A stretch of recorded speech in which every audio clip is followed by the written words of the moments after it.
kind of interesting that that we went the way that we did there with the worship. I just wanted to take a few minutes before we talk about Moses. I just want us to just be quiet and just be still before the Lord. And if you want to go ahead and close your eyes and just listen.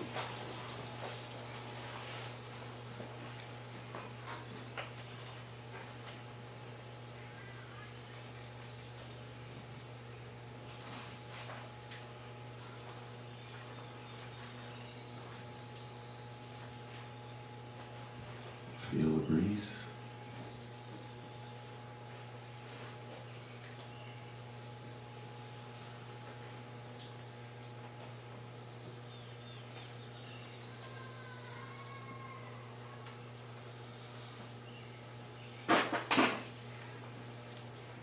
And acknowledge not just God's creation, but His presence with His creation.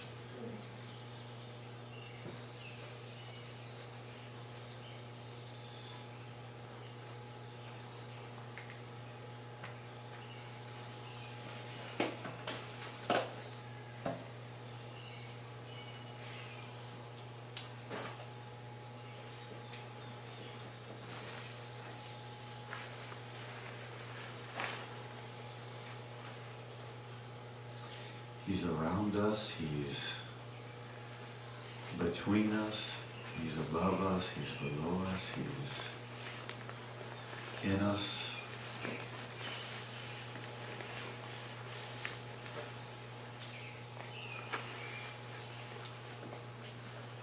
The very beat of your heart is His construction and His doing.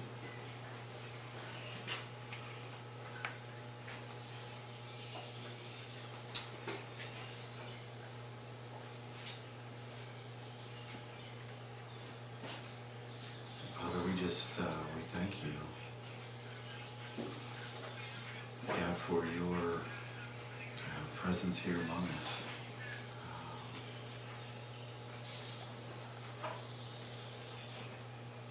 We are honored by you and by your great love for us, and God, I just thank you for that worship time and for our God, just the way that you convicted us all of the way that you surround us. And God, if we were able to see with our physical eyes your presence and your majesty and your glory and your kingdom around us, how overwhelmed we would be. And but thank you for letting us see so much of it with our hearts, God, and with the eyes of our spirits today as we sang and as we worshiped and as we recognized your presence and God, the prayer that we prayed that we might become more aware of your presence. God, and just echo that this morning, that we might become more aware of your presence every moment, God, that when it seems like the enemy is right on top of us, when he's screaming at his loudest, that our hearts can be still and comforted knowing that you are sovereign, that you are in control, that there is nothing out of your control. There's nothing that surprises you, nothing that takes you back. And we thank you for that this morning. Father, just pray that your Spirit would speak to us this morning, God, that you would be our teacher.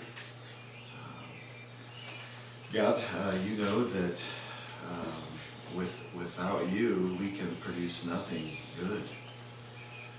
And that every good and perfect gift comes from you. And so we seek that from you this morning. And though I appreciate the encouragement and applause of everyone here. God, we know that everything that is good comes from you. And there's nothing that I possess that didn't first come from your hand. And you've given us one another, and you've blessed us all differently so that we can share those with one another. And I thank you for that. God, it's been such a cool thing to just see different people and the different messages that they've had, and the different encouragement that we received by your Spirit working among us this week. And we just thank you for that. Help us now in Jesus' name. Amen. Amen.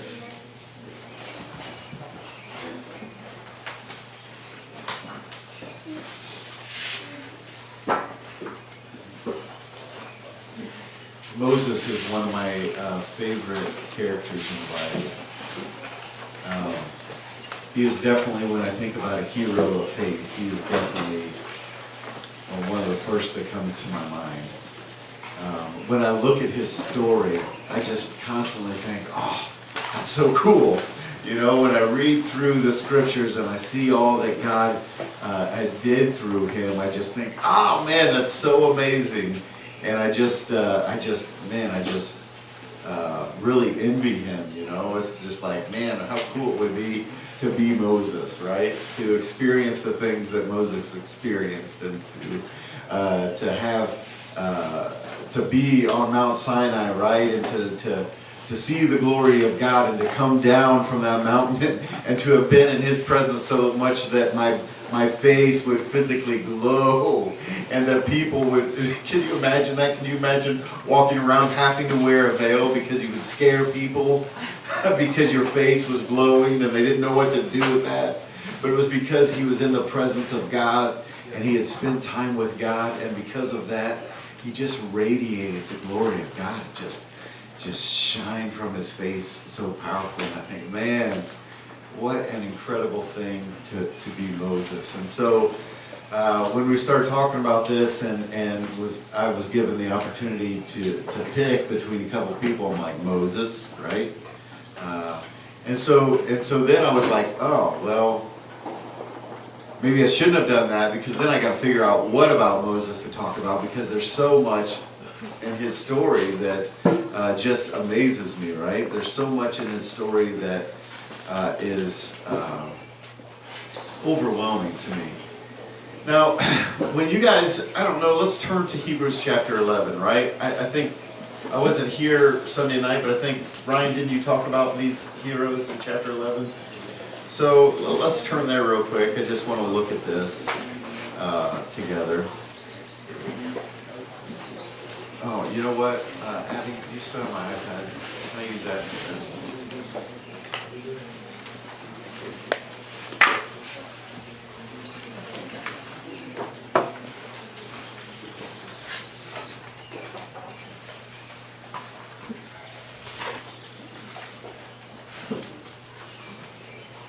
All right, Hebrews 11.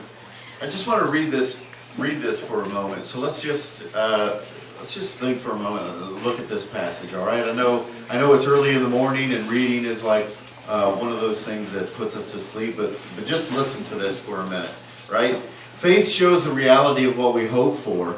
It is the evidence of things we cannot see. Through faith, through their faith, the people in days of old earned a good reputation. By faith, we understand that the entire universe was formed by God's command, that what we now see did not come from anything that can be seen. Isn't that amazing? That God created something out of nothing. Yeah, I can't even imagine that. We've talked about this in class before, but I can't even imagine that, right? Everything that I can create in my own mind, everything that I can develop, is something that I already know. It's a mixture of the things that I already know or understand, right? I tell you to try to come up with some creature, something, and all that you can think of are are things that you already know, eyes and ears and nose and mouth, right? Those kinds of things, and heads and bodies, and you know, you can change them around and distort them and do this and that with them. But everything that we can create is from something that we already know. But God created something from nothing. You and I, right? In His creation. It was by faith that Abel brought a more acceptable offering to God than Cain did. Abel's offering gave evidence that he was a righteous man, and God showed His approval of his gifts. Although Abel was long dead, he still speaks to us by his example of faith. It was by faith that Enoch was taken up to heaven without dying. How many wants this to happen? Yeah, let's just skip death and just go right on to heaven, right? I want to be Enoch too, right? He disappeared because God took him, for before he was taken up, he was known as a person who pleased God. Yes, please. I want that to describe me too, right? And it is impossible to please God without faith. Anyone who wants to come to Him must believe that God exists and that He rewards those who earnestly seek Him. It was by faith that Noah built a large boat to save his family from the flood. He obeyed God, who warned him about things that would never happen. By faith, Noah condemned the rest of the world and received the righteousness that comes by faith. Right? Noah builds something by faith that nobody knows what it is because it hadn't rained. Right? And they don't expect this thing. And he makes a boat. Right? What a crazy thing. It was by faith that Abraham obeyed God when He called him to leave home, to go to another land and that He would give him as an inheritance. He went without knowing where he was going. Isaac, Jacob inherited the same promise. We go through this and we look at these things, and it's just like, man, we start talking about Abraham. Man, what a cool, all the cool stuff that happened to Abraham, right? And we go down and we keep reading, and Isaac and Jacob and Joseph, right? The faith of Joseph, and then the faith of Moses and his parents. And we keep going and we keep going, and he says, what about Rahab the prostitute? And then he goes on, verse 32, how much more do I need to say? It would take too long to recount the stories of the faith of Gideon, Barak, Samson, Jephthah, David, Samuel, and the prophets. By faith, these people overthrew kingdoms, ruled with justice, and received what God had promised them. They shut the mouths of lions, quenched the flames of fire, and escaped death by the edge of the sword. Their weakness was turned to strength. They became strong in battle and put whole armies to flight. Women received their loved ones back again from death, but others were tortured, refusing to turn from God in order to be set free. They placed their hope in a better life after the resurrection. Some were jeered at and their backs were cut open with whips. Others were chained in prison. Some died by stoning. Some were sawn in half. Now we're starting to get to things that don't sound all that great, right? Right. But they endured these things and they lived through these things. Some went about wearing skins of sheep and goats, destitute, oppressed, and mistreated. They were too good for this world, wandering over deserts and mountains, hiding in caves and holes in the ground. All these people earned a good reputation because of their faith, yet none of them received all. Yet none of them received all that God had promised. For God had something better in mind for us, so that they would not reach perfection without us.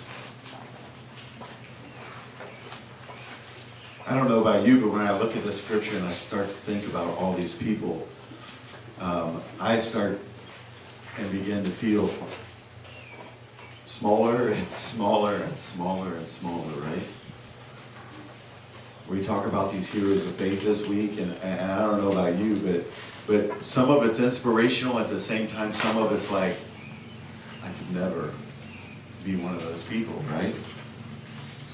I can't imagine any of that.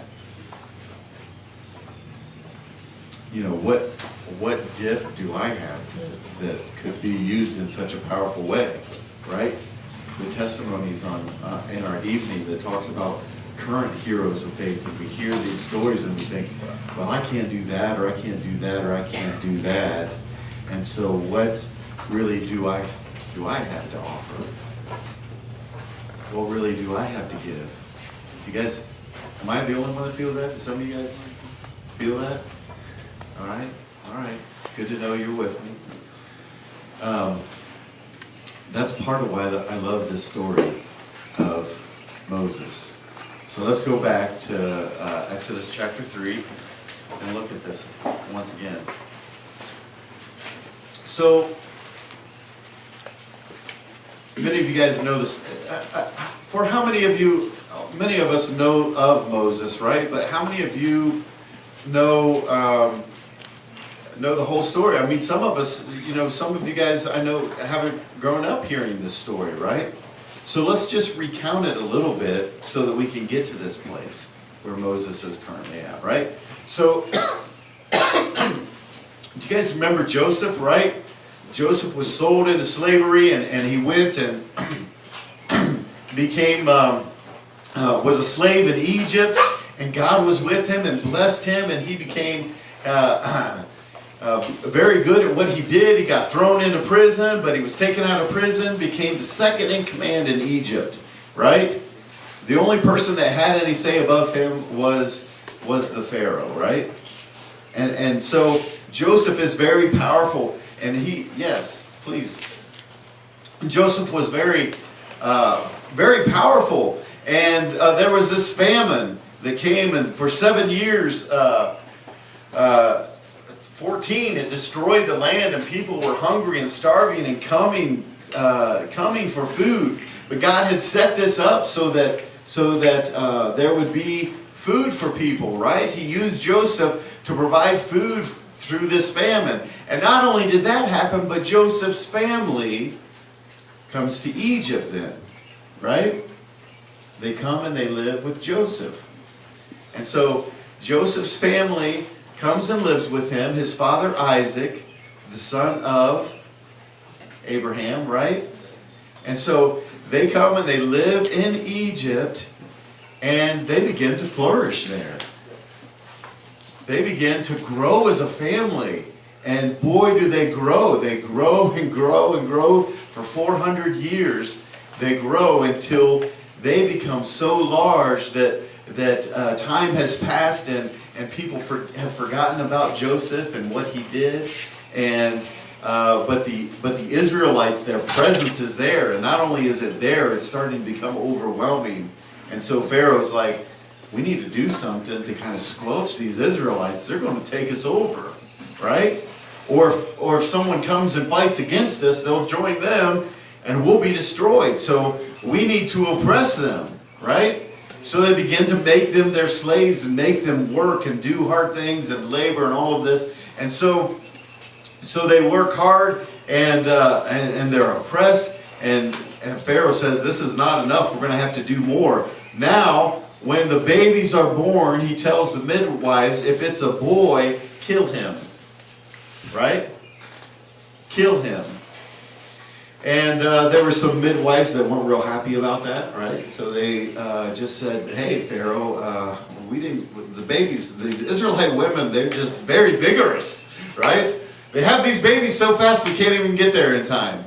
And because they didn't want to kill these babies. And so Pharaoh's like, fine, let's throw all the baby boys in the Nile. Right? Let's kill them. And so that's what they do. But in this time, there is one little baby boy that is born, and his mother sees that he is special. That would be Moses. And she places him in a basket, and she places him in the weeds of the Nile, right? Close to where the princess would be. And then her daughter comes and stands back and watches to see, right? Who would leave their baby? Who would just leave their baby there, right? Let's keep an eye and see what happens with him.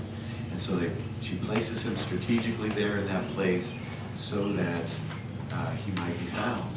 And the princess finds him, has compassion on him, and Moses lives, right? She takes him as her own, and she raises him. Now Moses had even though he grew up in Pharaoh's house, right, enjoying all of the wealth and riches of Egypt, he grew up in that place, but he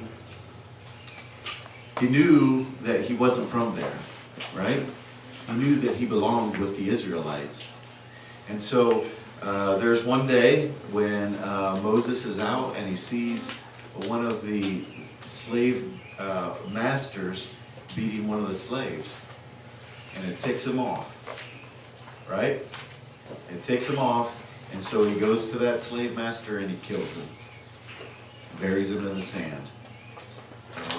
But first, of course, he looked one way and the other because he didn't want anybody to see what he was doing. But he kills that guy. Buries him in the sand. And the next day, there are a couple more Israelites, right? Two men fighting, and Moses comes and he's like, hey guys, come on, you guys are brothers, right? We can't treat each other this way. Let's not fight. And the one says, who are you? Who made you our judge, right? You know, what are you doing judging us for what we're doing? Are you going to kill us like you did that Egyptian? And all of a sudden, Moses' heart sinks. And he realizes that what he's done is not now, right? So he gets out of there. He gets out of Egypt. He leaves. And he hides. And Pharaoh's looking for him because he wants to kill him, right? He wants to kill him for what he's done. But Moses gets out of there. He spends all this time in Midian. He becomes a shepherd, right? And he's taking care of sheep, and he's doing all this. And years passed, and the one that wanted to kill Moses, he's dead by now. And so all these years have gone. And that's what brought us to Exodus chapter 3, when God meets him in that burning bush, right? Let me ask you guys a question. Do you think that, from what you saw, do you think that Moses, how do you think that he felt about his brothers, meaning the other Israelites? How do you think he felt about them? Cared about them. He cared about them, right? Yeah, he had compassion on them. He loved them. He kind of identified with them, right? And so he wanted to make a difference, didn't he? He wanted to impact the Israelites and to bless them in some way. And so he takes matters into his own hands and he kills that Egyptian. And he ends up leaving and he's gone for years and years and years. But God comes to him and meets him in the burning bush, right?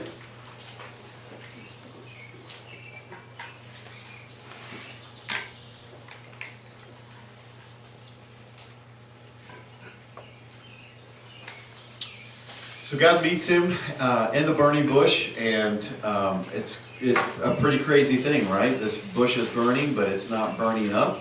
And there's fire, and he approaches it, and God says, Moses, Moses, you're on holy ground. Take off your shoes. So he takes off his shoes and begins to listen as God speaks to him, and God tells him what he wants to do. I kind of imagine in my mind that as God began to share his vision for what he was going to do, I kind of imagine that Moses was excited about it. Do you think so? I think he was probably excited about it. God says, I've heard the cry of my people, right? I've heard them crying out from the oppression that they're dealing with. I've heard their cries, and so I'm going to go and I'm going to bring them out and make them my own nation, right? And so I'm thinking, like in Moses' mind, he's thinking, oh, that's wonderful, right? Oh, I can't believe it. That's a great thing. That's what we want to happen. That's what I've wanted for a long time. And he says, and I want you to do that. And, oh, that's a different story, right? All right. I'm looking at Gabe right now, and he's smiling, and it's kind of cracking me up a little bit because of the fact that I'm thinking about Gabe a lot in the terms of, as I see Moses. Let me explain this to you. So Gabe, like I asked Gabe a couple times if he would do something like on our Wednesday nights in our worship time, like the teen worship time. And Gabe's response is usually something like, if I have to, right? Or, no, I really don't want to do that, right? And so some of his responses to me have been very hesitant. He hasn't wanted to do any of the things that I ask. And so he's smiling right now, and I'm thinking, yeah, you look a lot like Moses. So Moses was kind of in that same position, right? God says, I want you to go, and I want you to talk to Pharaoh, and I want you to bring my people out of Egypt. And Moses is like, whoa, how am I going to do that? And so he begins to ask questions, right? Okay, you want me to do this. Let me get this straight, right? He says, you want me to go and to talk to them. Who am I supposed to tell them has sent me, right? And that's when God gives the explanation of who he is and his name, right? And that's an incredibly powerful moment, right? But it's not really enough for Moses, right? He says, well, what if they don't believe me, right? What if they say, I don't care who you say?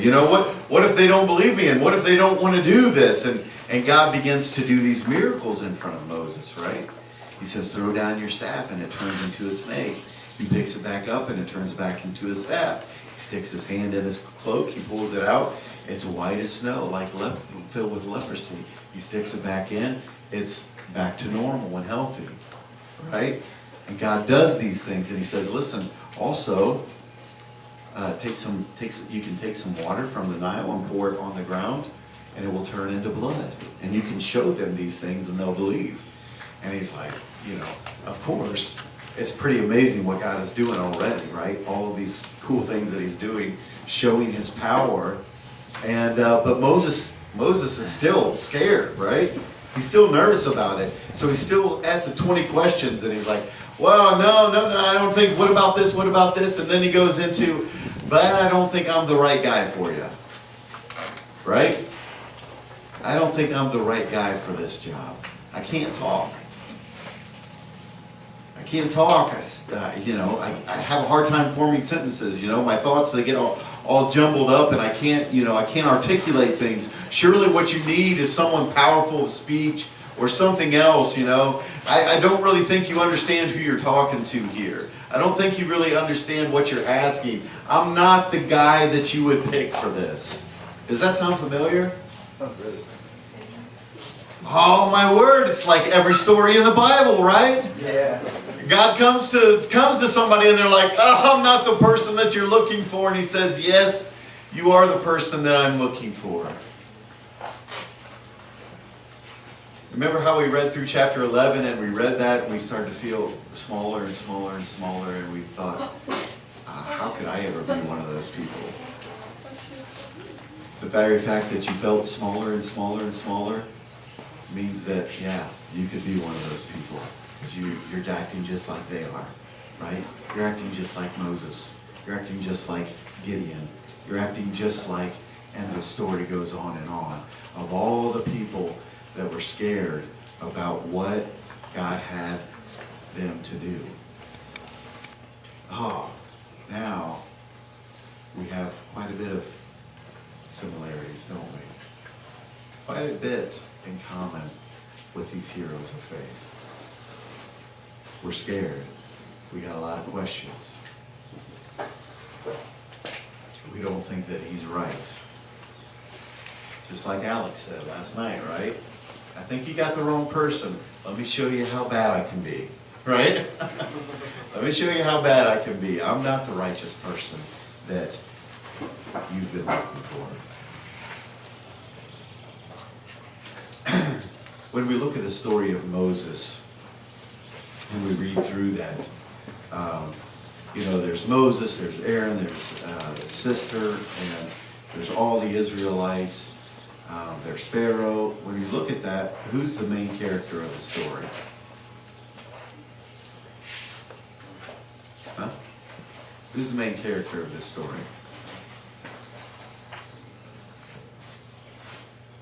God or Moses? Okay, good. It's not Moses. Right?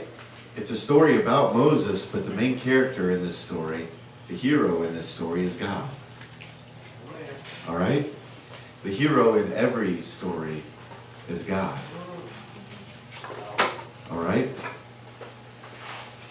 When we look at Hebrews chapter 11, after he goes through all those heroes of faith, let's look at chapter 12. Let's just read that real quick. Hebrews chapter 12. Verse 1, therefore, since we are surrounded by such a huge crowd of witnesses to the life of faith, let us strip off every weight that slows us down, especially the sin that so easily trips us up, and let us run with endurance the race that God has set before us. We do this by keeping our eyes on Jesus, the champion who initiates and perfects our faith. Did you hear that? What is the job of God? What is the job of Jesus? He is, other versions say, he is the author and the perfecter of our faith. He initiates our faith and he perfects it. Where was Moses when all of this happened? He was away, right? Hiding, running away from the Israelites, running away from the Egyptians. He was in another land, in another place. But who was it that came to him? It was God, right? God initiates it. He comes to Moses. And he says, I want you, and I want to do something, and I want you to be a part of it. And I want you to be able to see my glory. And we're going to be close. And I'm going to speak with you, and you are going to be my mouthpiece, right? And you're going to tell my people of who I am and what I want from them. And you're going to explain all of that stuff to them. And God has this in mind, and he initiates it. In every story in the Bible, God is the one that initiates it. It didn't happen because they decided to follow God. By nature, we choose to follow and serve other gods. By nature, we begin to go other directions, and we look at other things for fulfillment. We look at other things to worship. We honor and adore so many other things than we do God himself. But God comes and he initiates it. And you know what's happening this week? God is coming to you this week. Some of you are hiding right now.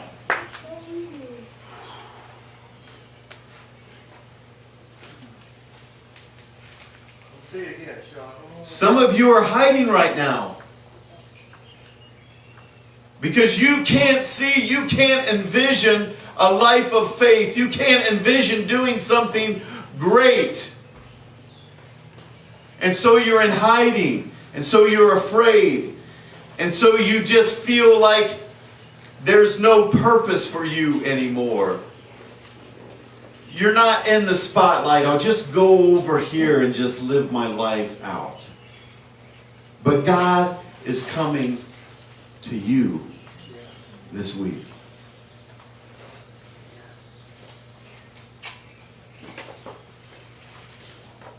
And you're like, well, you know what? There's a lot of people here. God usually comes to one person, and that's the one that we hear about, right? God is coming to you this week. He's initiating that with you. Now, have you ever had a moment like Moses where you felt God was leading you to do something or asking you to do something, and you turned on the 20 questions? Well, what about this, God? You know, I know I'm at Walmart right now, and I know that you're telling me that I should just, go up to this person and talk to him, but I'm a stranger, and people around here think that's really weird, right? And so I really don't think that I'm going to have a good impact on that person if I just go up and start talking to them and acting like I care about them, right? So God, I think maybe we should figure out a different way to evangelize, all right? Maybe I could just ask them to come to church. Right? God, I'm not really that kind of a leader. I'm not really gifted in that. Do you think that maybe we could do something else? Like maybe I could work and just in my giftedness, you've made me a really good singer, so maybe I can just sing at church with all the people that know you already and love you, and maybe just serve you in that way, right? The beautiful thing about God is that He is the author. He's the one that initiates our faith, but He is also the perfecter, right? So God initiated it with the burning bush, but what else did He do? Did He ever give up on Moses? He never gave up on Moses, did He? He continued with Moses. Moses was filled with 20 questions. What did God do? He answered them, right? He gave him answers. He began to show Moses who he was, that he was worthy, that he was powerful, that he could do what he said he's going to do.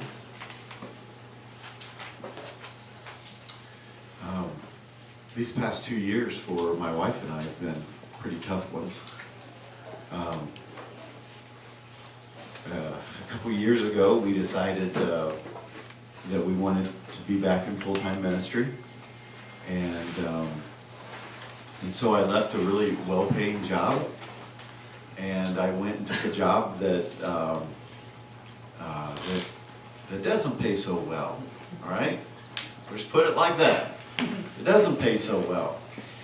And I had in my mind, I'm thinking, yeah, I'm going to go and I'm going to do youth ministry, and I'm going to do whatever, I feel like God is calling me to do that. I feel like I'm gifted in that area. I should do that, right? And so I've got this whole plan figured out of how I'm going to do that, how I'm going to live on less. And so I began to break things down and figure out financially how we can make that happen. And I've got all of this in my mind, and it took about 2 months before all of that fell apart. Right? And the plan that I had really just went to crap. Right? And so I'm like, okay, well, I just need to have faith. God has always taken care of us and provided for us and has done what we needed. He's going to keep doing that.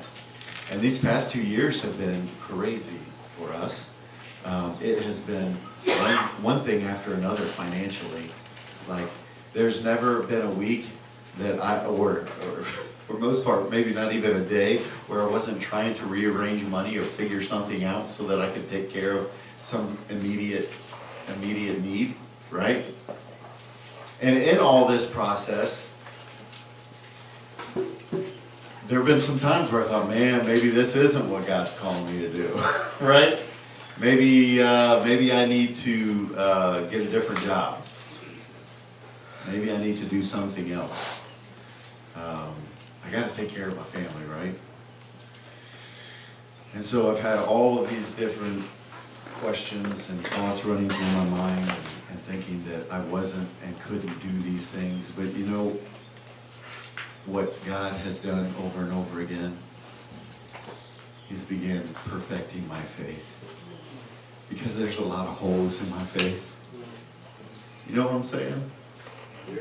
There's a lot of holes in my faith. There's a lot of places that I don't trust and believe the way that I should. You guys know what I'm saying? Yeah. You find yourself, when God's calling you to do something little, He's not even calling you to take the Israelites out of Egypt. He's calling you to do something little, and you don't have enough faith to make that little step.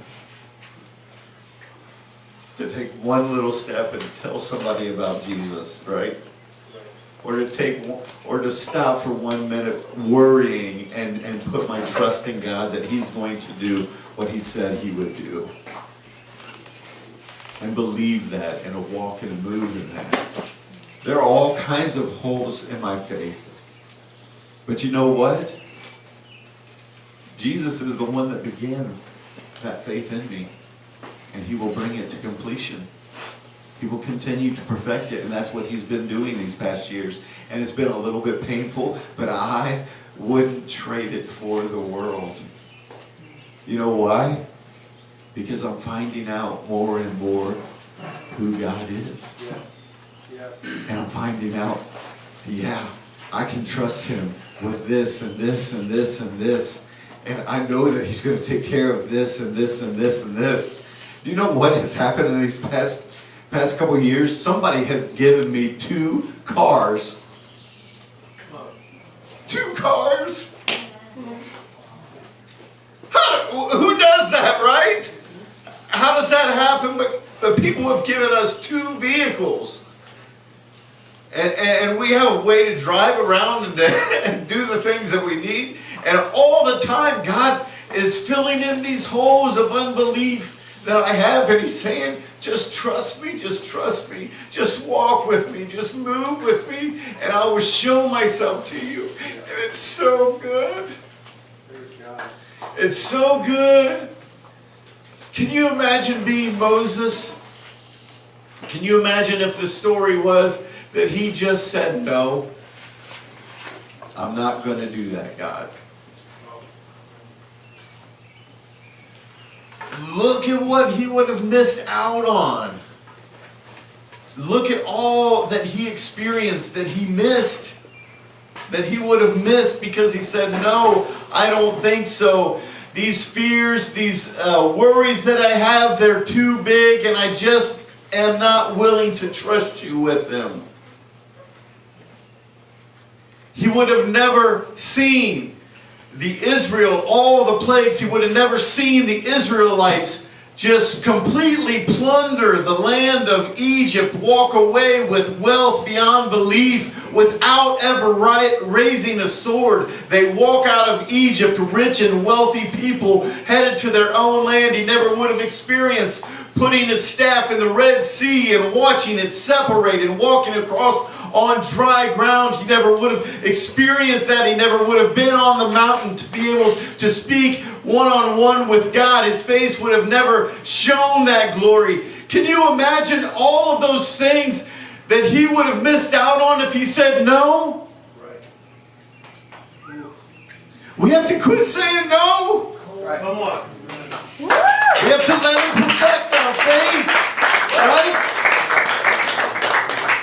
We have to quit saying no. We have to quit finding excuses as though they are bigger than God. Right. That's one of the enemy's lies, right? Come on. Is this excuse is somehow bigger than God. Moses says to him, he says, I can't speak. And God says, who is it that made your mouth? Right. It was me, right? Who is it that gives man the ability to speak? It's me. Your excuse doesn't hold weight. Our excuses don't hold weight when we hold them up to God. He is powerful enough. He is strong enough. He is big enough to do what He says. So your excuses don't stand. They are not valid. They are lies from the devil. Come on. Right?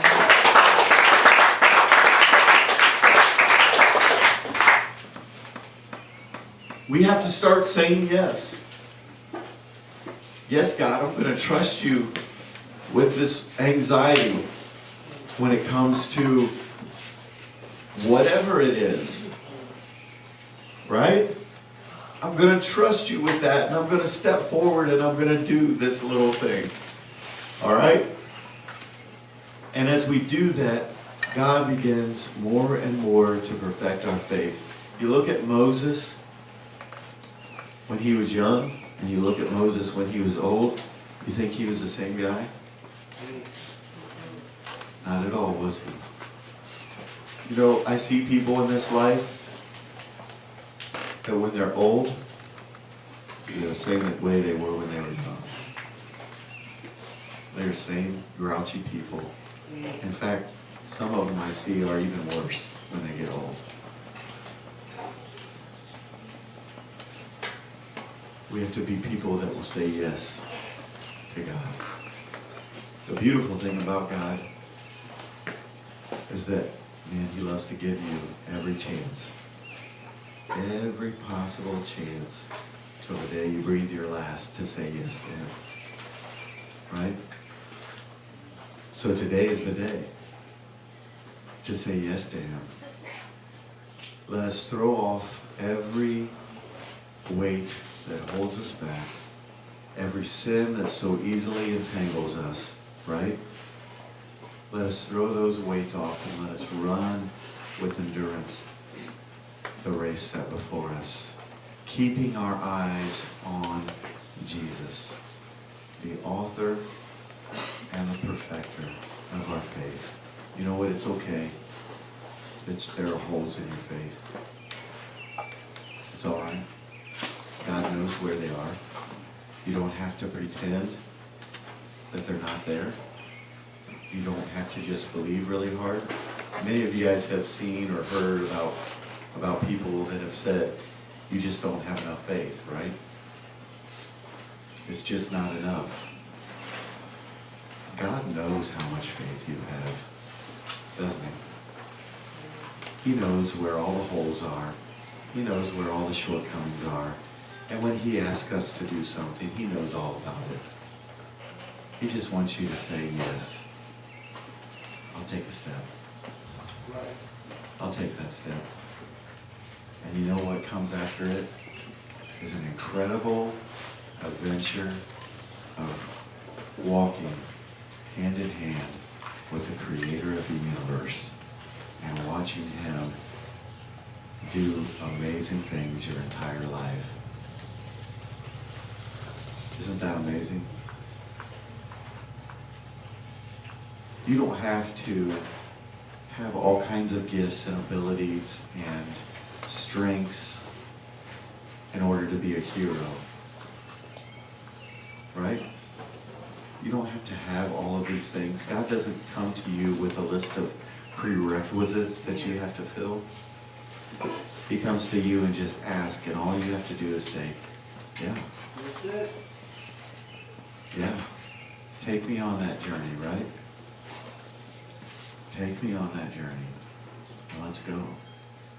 So the question for you this morning is, will you say yes to him? Unfortunately, saying yes to him also means that sometimes you're going to have to say no to some other things. You're going to have to throw off the sin that so easily entangles us, right?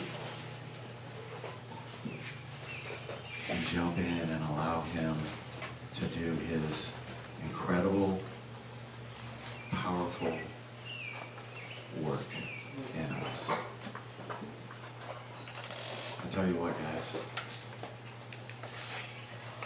if I had one regret in this life, it would be that I haven't said yes enough. Because every time I say yes, it's so good. Amen. It is so good.